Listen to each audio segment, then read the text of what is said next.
நல்லா கேட்ட கேக்குமா? கடல் ராட்சசங்க கதையா இன்னுமா நம்புற? நம்ப முடியாததெல்லாம் இந்த கடல்ல நடந்ததா சொல்றாங்களே. வெறும் கட்டுக்கதைங்கப்பா. அப்படி பயமுறுத்தினா தானே மீன் கிடைக்கிற இடத்துக்கு போகாம இருப்போம். அதில்ல டொமேசோ. ஒன்னும் ஆகாது. வீணா கவலைப்படாத கேக்குமோ.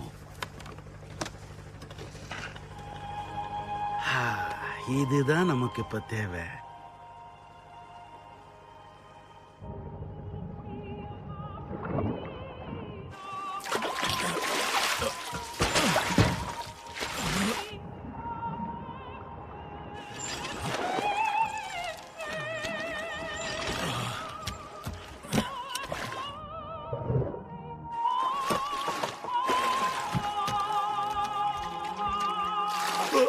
என்னது அது?